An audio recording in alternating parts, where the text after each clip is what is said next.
Ошондой элдердин катарын толуктап калбаганыбыз үчүн жаратканга 1000 мертебе шүгүрчүлүк. 1991 жылы коммунисттик жана советтик парламент Кыргыз СССРинин жогорку кеңешин элибиздин келечек муундардын алдында өлчөөсү жок кызмат өтөй кеткендигин, тарыхый улуу кадам жасагандыгын моюнга алууга жана айта жүрүүгө милдеттүүбүз. Легендарлуу парламент деген атак күткөн ал парламент Кыргыз Республикасынын мамлекеттик көз карандысыздыгы жөнүндө декларацияны кабыл алып, республикабыздын эгемендүүлүгүн жана суверендүүлүгүн жарыялаган. Ага уда Кыргыз мамлекетинин негизги атрибуттары туу, герб, гимн кабыл алынган. Тарыхыбыздын жаңы барагы ошентип ачылган. Бүгүнкү улуу тарыхый датаны байтак калаабыздын толтосу касиеттүү Ала Тоо аянтында белгилеп жатып, эгемендүүлүктүн калыбына келишине чейинки узак жана татаал жолду чапкан улуу ата бабаларыбыздын эрдиги менен эмгегин да эскербей кетүү мүмкүн эмес.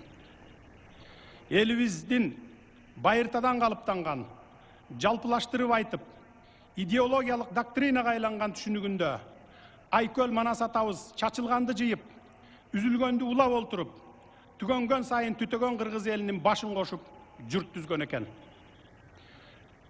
Кыргыз атагын жер бетинен өчүрбөй, улуу осуятты улагандардын сап башында эзелки доорлордо Барсбек Каган жана анын санаалаштары, берилегенде Мухаммед Кыргыз жана анын мүдөөлөштөрү тургандыгын сыймыктануу менен эскерип, рухтарына таазим этебиз.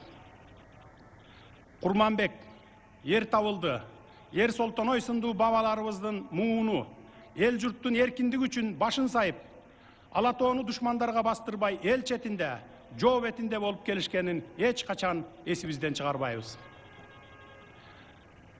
Көөдөндү сыймыкка толтуруп, жүрөктү толкуткан ушул мүнөттөрдө колдон намыс кеткенче, канжыгадан баш кетсин деген принцип менен жашап өтүшкөн ер жүрөк жана акылман бабаларыбызды эстеп, анын ичинде Ормонхан, Атаке Баатыр, Эсенгул Баатыр, Жайыл Баатыр, Атантай, Тайлак Баатырлар, Алымбек Татка, Байтик Баатыр сындуу бабаларыбыздын атап өтүүнү эп көрүп турамын.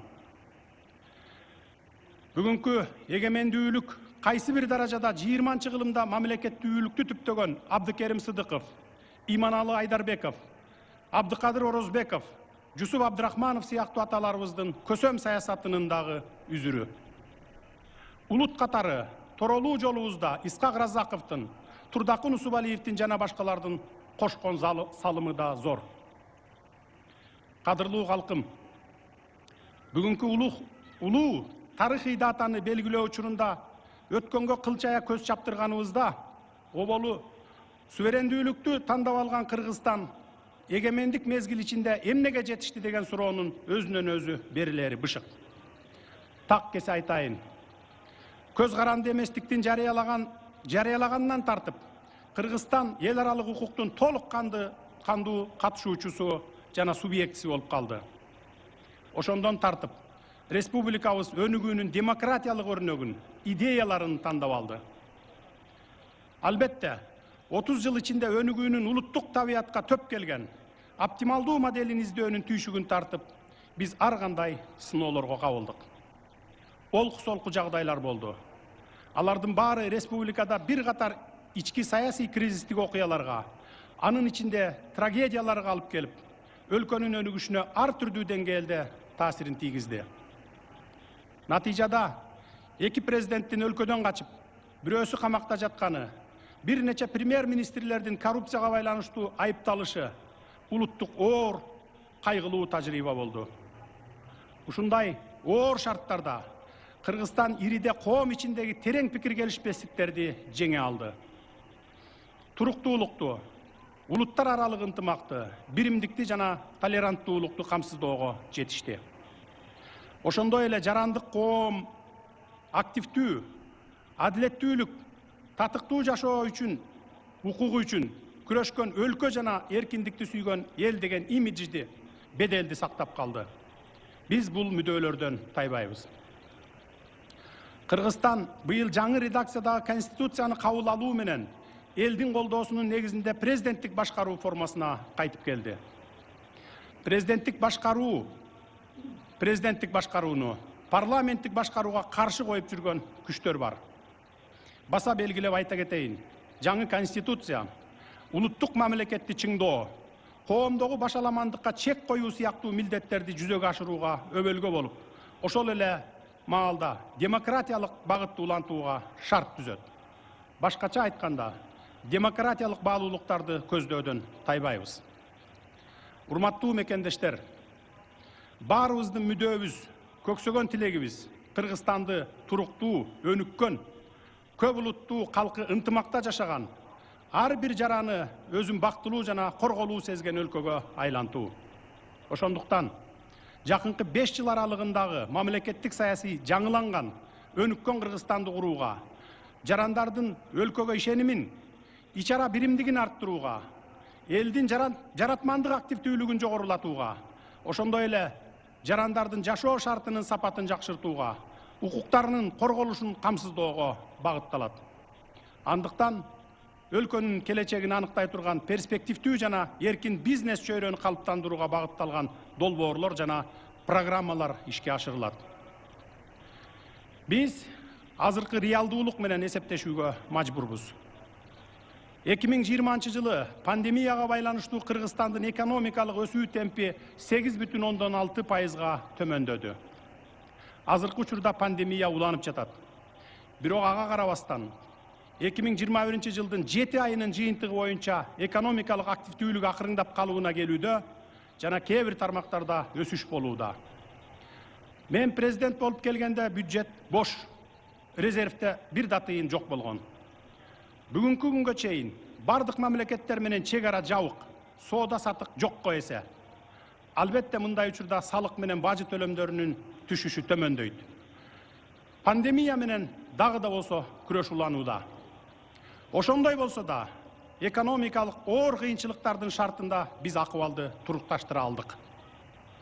Эгерде Кыргызстан былтыр бюджетти жабуу үчүн 350 миллион доллар карыз алса, быйыл бир да тыйын карыз албай туруп жагдайыбызды оңдоонун жолун таптык. Финансылык ресурстарды туура колдонуу, кечиктирилгис жана чукул иш-чараларды жүзөгө ашыруу, болочок муундун жаркын келечегине эмитен кам көрүү максатында стабилизациялык фонд түзүп жатабыз. Ал фондко эң аз дегенде 17 миллиард сом каражатты топтоо жакынкы максатыбыз.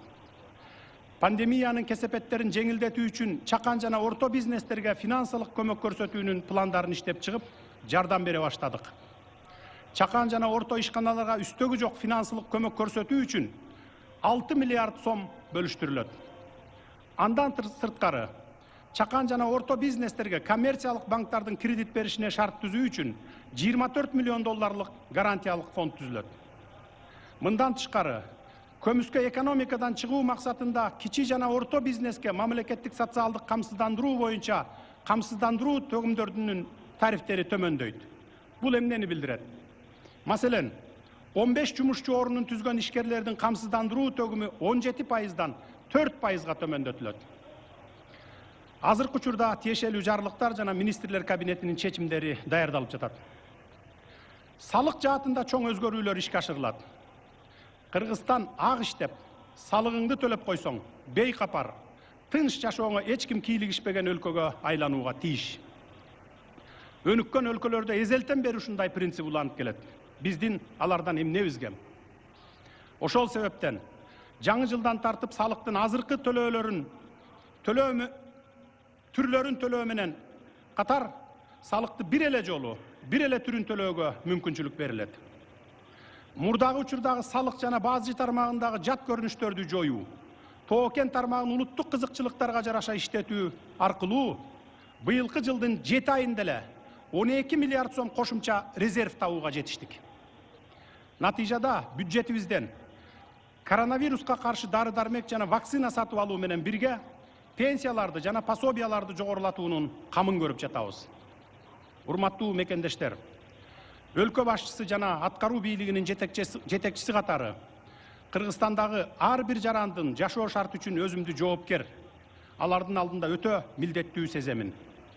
Айрыкча социалдык жактан коргоого муктаж үй бүлөлөрдүн акыбалы кабыргамды кайыштырат.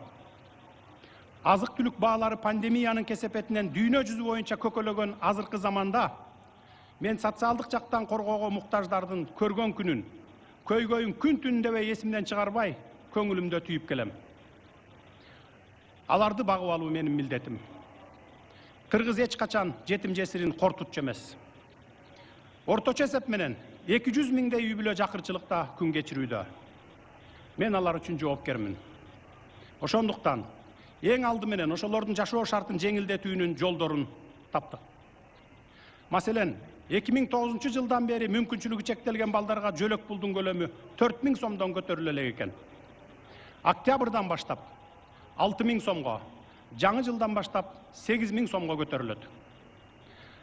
Ал эми ата энесинин экөөнөн тең айрылган балдардын социалдык жөлөк пулунун өлчөмүн 2022 жылдын 1 январынан тартып 3 эсеге жогорулатылат.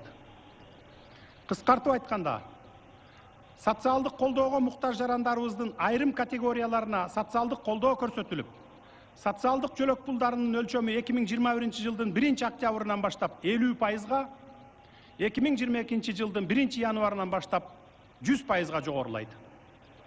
Ошондой эле ушул жылдын 1 октябрынан тартып пенсиянын базалык жана камсыздандыруу бөлүктөрү индексация болот. Ардактуу кыргызстандыктар, экономикалык ыкчам өнүгүүнү камсыздоо үчүн биз алдыбызга башка дагы бир катар амбициялуу пландарды койгонбуз.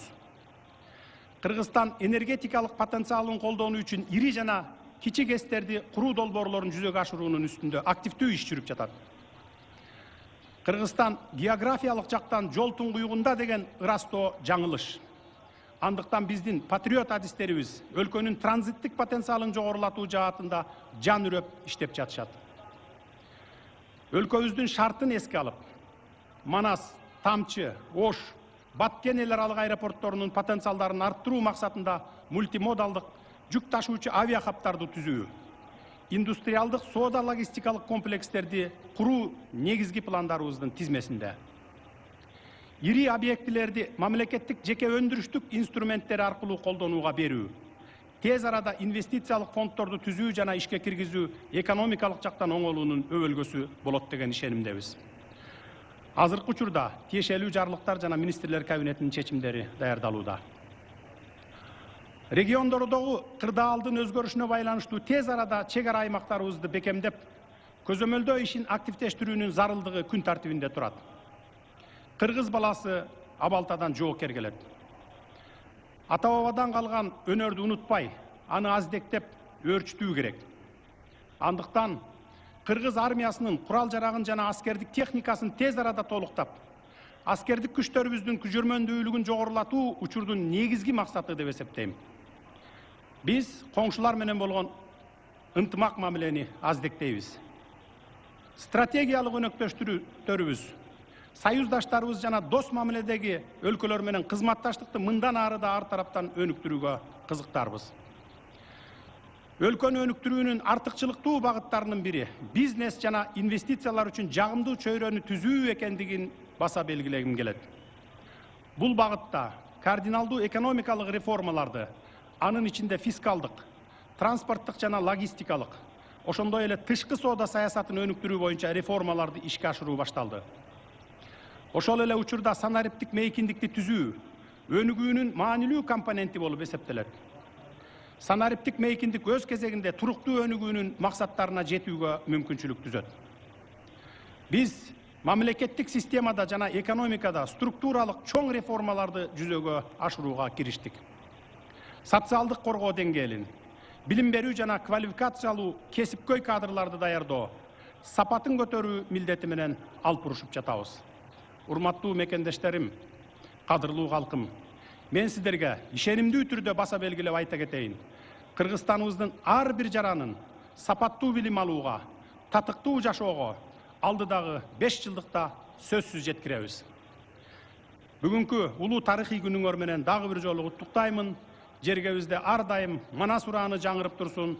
Жашасын эгемендүү Кыргызстан. Ура!